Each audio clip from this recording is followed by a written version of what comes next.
नमस्कार, मैं किरण चौधरी एक बार फिर से आप सभी का हार्दिक स्वागत करती हूँ। देखिए, काफ़ी लंबे समय से जो है क्लास नहीं आ पाई थी, थोड़ा सा किन्हीं कारणों से ब्रेक लग गया था।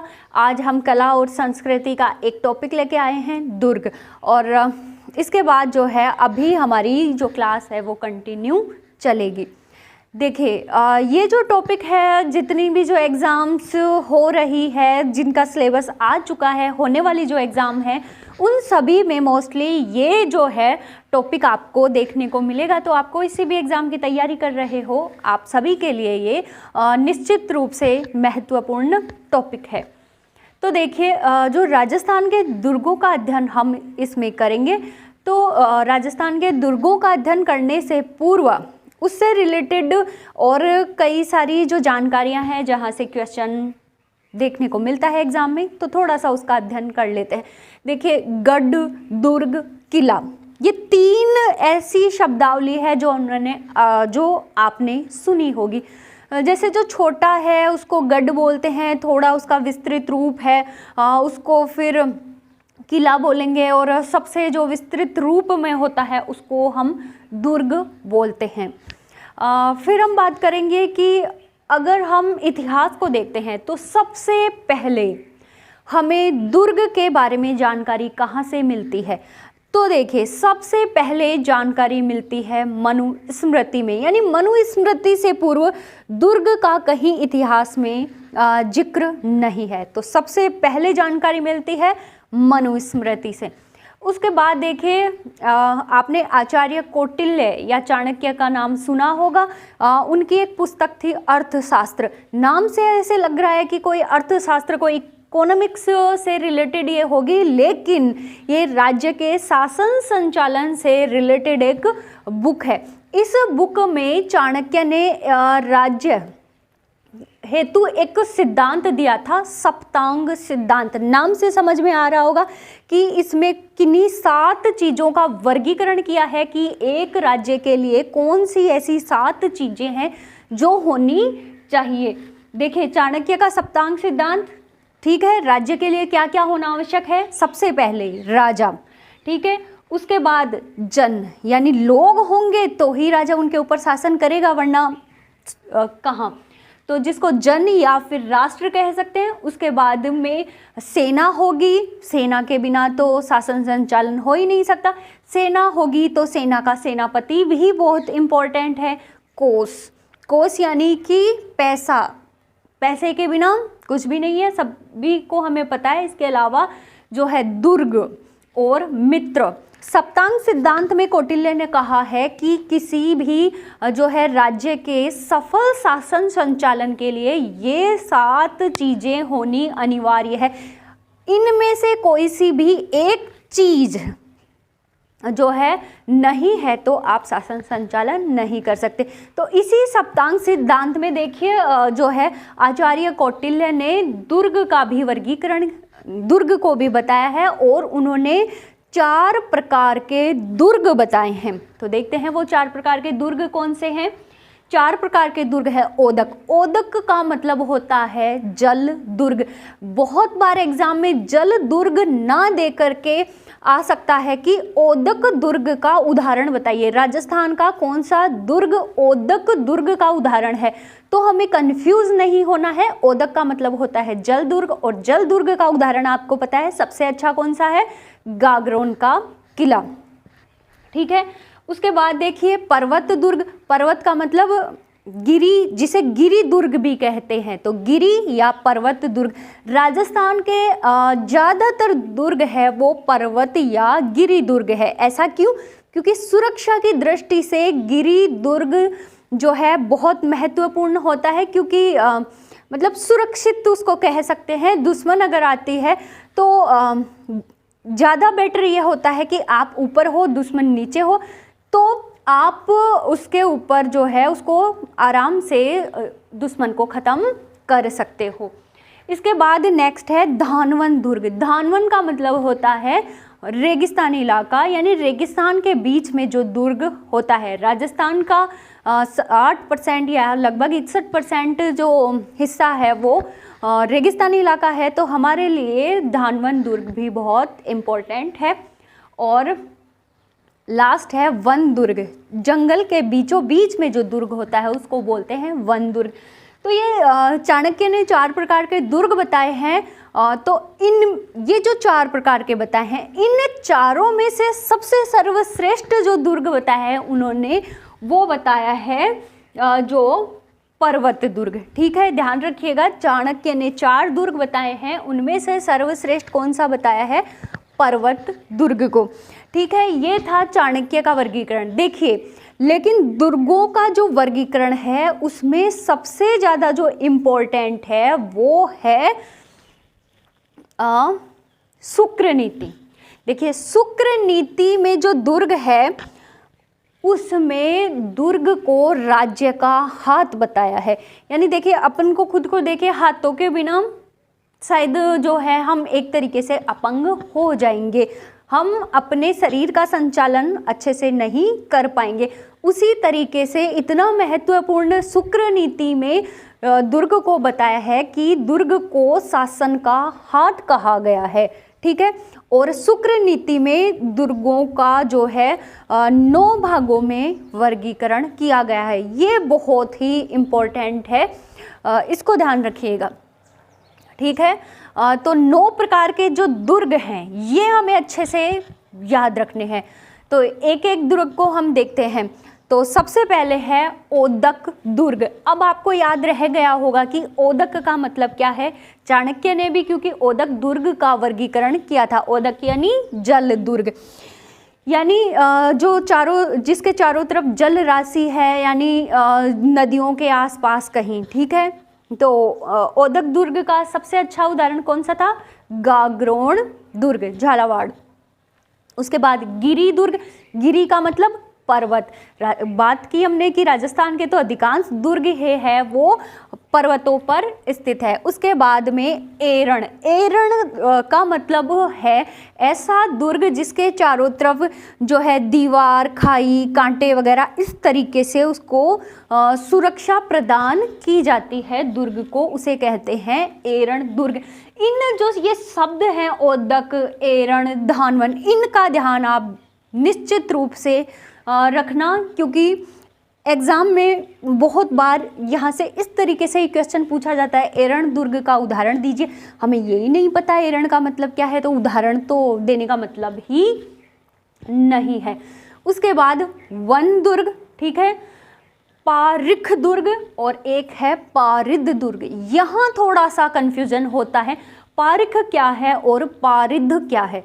तो देखिए, आप इसको इस तरीके से याद रख सकते हैं, पारिख है, ख से याद कर लो खाई, लास्ट वाला वर्ड पकड़ लो पारिख है और इसको बना दो खाई। ठीक है, तो ऐसा दुर्ग जिसके चारों तरफ जो है गहरी खाइयाँ बना दी गई है, ताकि जो अगर दुश्मन आक्रमण करता है तो उस खाई को पार करके दुर्ग तक नहीं पहुंच पाए। तो पारिख है, ख से खाई।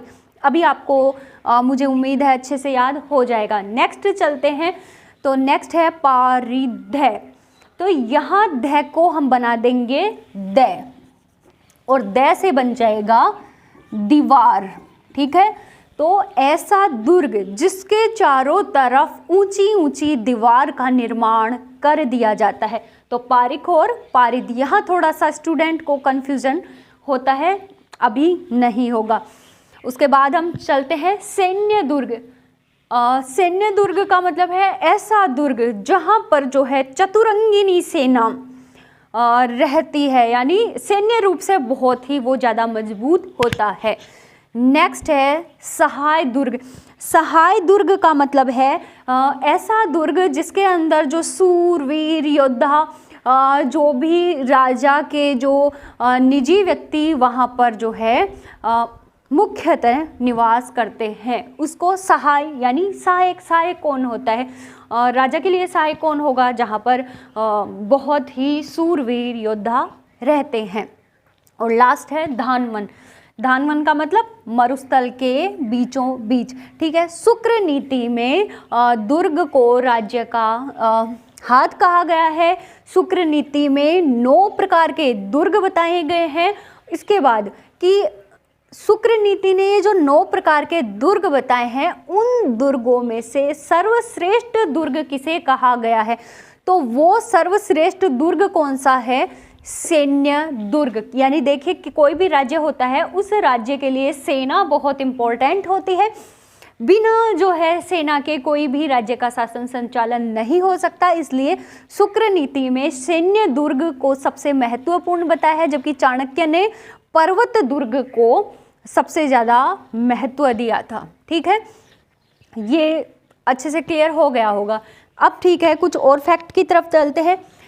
देखिए 2013 में राजस्थान के 6 दुर्गों को यूनेस्को की विश्व विरासत सूची में जगह दी गई थी। राजस्थान के वो 6 दुर्ग कौन से, देखिए राजस्थान में बहुत सारे दुर्ग हैं, तो उन 6 का नाम याद करना थोड़ा मुश्किल होता है, तो उसके लिए आपको चीकू, गाजर और आम ये याद रख लेनी है। एक छोटी सी ट्रिक है, क्योंकि राजस्थान में इतने सारे दुर्ग हैं, सबके सब इतने इम्पोर्टेंट है, तो थोड़ा मुश्किल हो जाता है कि वो 6 दुर्ग कौन से हैं जो यूनेस्को की विश्व विरासत सूची में शामिल है। तो वो है चीकू, गाजर, आम। देखिए कैसे, चीकू, गाजर, आम। ची से चित्तौड़गढ़, कू से कुंभलगढ़, ग से गागरोन, जै से जैसलमेर, रै से रणथंबोर, आ से आमेर। याद हो गया ना, ची से चित्तौड़गढ़, कू से कुंभलगढ़, गा से गागरोन, जै से जैसलमेर, रै से रणथंबोर, आ से आमेर। ये देखिए 6 जिनको यूनेस्को की विश्व विरासत स्थल की सूची में शामिल किया गया है। ठीक है, देखिए अगर हम भारत की बात करें कि भारत में जो राज्य हैं, उन राज्यों में कौन सा ऐसा राज्य है जहां सर्वाधिक दुर्ग हैं, तो वो राज्य है महाराष्ट्र राज्य, जहां पर भारत के सबसे अधिक दुर्ग हैं। अगर हम राज्य की बात करें, राजस्थान राज्य का ऐसा कौन सा जिला है जहां पर सबसे अधिक दुर्ग है, तो वो है जयपुर जिला। देखिए जब हम दुर्गों की बात करेंगे तो देखेंगे कि जयपुर में कितने सारे जो इम्पोर्टेंट दुर्ग है, आमेर है, जयगढ़ है, नाहरगढ़ है, जयपुर जिले में चोमू में चोहमुहागढ़, और भी ना जाने कितने ही सारे आपको छोटे मोटे दुर्ग यहाँ देखने को मिलेंगे। तो जयपुर जिला जहाँ सर्वाधिक दुर्ग आपको देखने को मिलेंगे। ठीक है, ऐसा दुर्ग जो सबसे पुराना है, सबसे प्राचीनतम दुर्ग कौन सा है राजस्थान का, तो वो है भटनेर। हनुमानगढ़ जिले में भटनेर का जो दुर्ग है, जो भाटी शासकों ने बनाया था, जिसे भाटियों की मरोड़ भी कहते हैं। इसकी एक इम्पोर्टेंट चीज़ है, एग्जाम में पूछी भी गई है। वैसे जब हम एक एक दुर्ग का वर्गीकरण करेंगे तो इनके बारे में जितनी भी डिटेल है उन सभी का अध्ययन करेंगे, लेकिन फिर भी ये जो भटनेर का जो दुर्ग है, इसे उत्तरी सीमा का प्रहरी भी कहा गया है। एग्जाम में ये क्वेश्चन पूछा गया है, कौन से दुर्ग को उत्तरी सीमा का प्रहरी कहा गया है, क्योंकि हमें पता है जब हम राजस्थान का मानचित्र देखते हैं, उत्तर में गंगानगर हनुमानगढ़ है, और हनुमानगढ़ में ये भटनेर है जो सबसे प्राचीन है, और यही दुर्ग जो है इसका निर्माण ईंटों से भी हुआ है, सबसे प्राचीन है, और यही दुर्ग ऐसा है जहाँ पर सर्वाधिक आक्रमण हुए हैं। सर्वाधिक क्योंकि सबसे प्राचीन है, तो बेचारा हमेशा से आक्रमणों को झेलता आया है, इसलिए सर्वाधिक आक्रमण भी इस भाटियों की मरोड़ पे हुआ है।